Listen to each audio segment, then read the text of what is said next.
कोयटा से अगवा किए जाने वाले बच्चे की अदम बाजियाबी के खिलाफ बलोचिस्तान असेंबली के बाहर धरना आज चौथे रोज भी जारी है। वकला तंजीमों ने अदालती कार्रवाई का बाइकआउट कर दिया। कोयटा से अगवा होने वाले 10 साला बच्चे को ताहाल बाजियाब नहीं करवाया जा सका। बच्चे की अदम बाजियाबी के खिलाफ बच्चे के अहल खाना और ताजिरों की जानिब से बलूचिस्तान असेंबली के बाहर धरना जारी है। वकला बरादरी ने भी 11 साला बच्चे के अगवा के खिलाफ जिला कचहरी से इत्तेहाद चौक तक एहतजाजी रैली निकाली।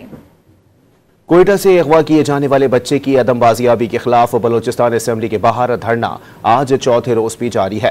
वकला तंजीमों ने अदालती कार्रवाई का बाइकआउट कर दिया। कोयटा से अगवा होने वाले 10 साला बच्चे को ताहाल बाजियाब नहीं करवाया जा सका। बच्चे की अदम बाजियाबी के खिलाफ बच्चे के अहल खाना और ताजिरों की जानिब से बलूचिस्तान असेंबली के बाहर धरना जारी है। वकला बरादरी ने भी 11 साला बच्चे के अगवा के खिलाफ जिला कचहरी से इत्तेहाद चौक तक एहतजाजी रैली निकाली। कोयटा से अगवा किए जाने वाले बच्चे की अदम बाजियाबी के खिलाफ बलोचिस्तान असेंबली के बाहर धरना आज चौथे रोज भी जारी है। वकला तंजीमों ने अदालती कार्रवाई का बाइकआउट कर दिया। कोयटा से अगवा होने वाले 10 साला बच्चे को ताहाल बाजियाब नहीं करवाया जा सका। बच्चे की अदम बाजियाबी के खिलाफ बच्चे के अहल खाना और ताजिरों की जानिब से बलूचिस्तान असेंबली के बाहर धरना जारी है।